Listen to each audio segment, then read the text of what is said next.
மகாவிஷ்ணு மூடநம்பிக்கை பேச்சாளர் மகாவிஷ்ணுவை சென்னை விமான நிலையத்திலேயே கைது செய்ய திட்டம் செய்யப்பட்டிருக்கிறது. ஆஸ்திரேலியாவிலிருந்து சென்னை திரும்பும் மகாவிஷ்ணுவை சென்னை விமான நிலையத்திலேயே கைது செய்ய நடவடிக்கை எடுக்கப்பட்டு வருகிறது. விவரங்களோடு எமது செய்தியாளர் செந்தில் இணைகிறார். செந்தில், 1:10 மணி அளவிற்கெல்லாம் விமான நிலையம் வந்தடைவதாக மகாவிஷ்ணு தெரிவித்திருந்தார். என்னென்ன நடவடிக்கைகள் அவர் மீது எடுக்கப்பட இருக்கு? விவரங்கள் என்ன? தன்னம்பிக்கை பேச்சாளர் என்று கூறிக்கொண்டு மூடநம்பிக்கை விதைகளை விதைக்கும் மகாவிஷ்ணு ஆஸ்திரேலியாவிலிருந்து இன்னும் அரை மணி நேரத்தில் விமானத்தில் சென்னை வர இருக்கிறார். அவரை அங்கேயே பிடித்து அழைத்து சென்று சென்னை சைதாப்பேட்டை காவல் நிலையத்தில் வைத்து விசாரணை நடத்தி அதன் பிறகு கைது நடவடிக்கையில் இறங்க போலீசார் திட்டமிட்டிருக்கிறார்கள். இதற்காக சென்னை மாநகர காவல்துறை உயரதிகாரிகள் ஆலோசனைப்படி தற்போது சைதாப்பேட்டை உதவி ஆணையர் தலைமையிலான குழுவினர் சென்னை விமான நிலையத்தில் முகாமிட்டிருக்கிறார்கள்.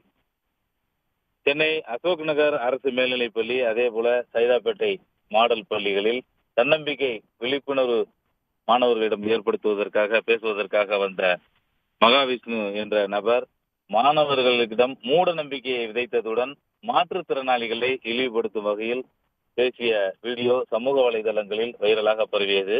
இது பல்வேறு தரப்பினரின் எதிர்ப்பையும் சம்பாதித்தது.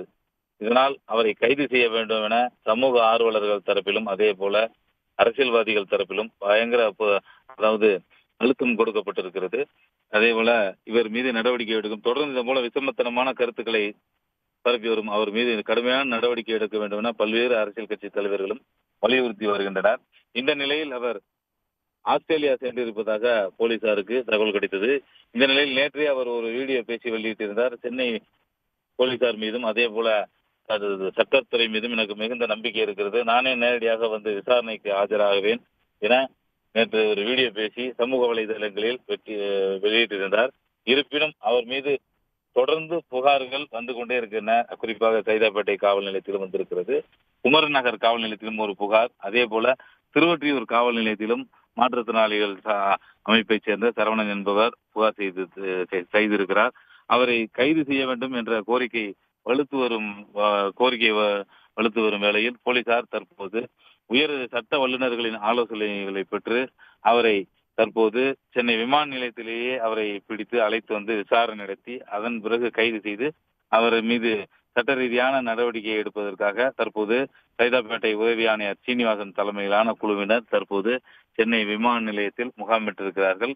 அதற்கான ஏற்பாடுகள் அங்கு தீவிரமாக நடைபெற்று வருகின்றன. அதே போல சைதாப்பேட்டை காவல் நிலையத்திலும் அவரை விசாரணை நடத்துவதற்கு காவல்துறை உயரதிகாரிகள் வந்து நேரடியாக விசாரணை நடத்துவதற்கான ஏற்பாடுகள் தீவிரமாக நடந்து வருகின்றன. உடனுக்குடன் செய்திகளை தெரிந்து கொள்ள சன் நியூஸ் பெல் ஐகானை கிளிக் பண்ணுங்க.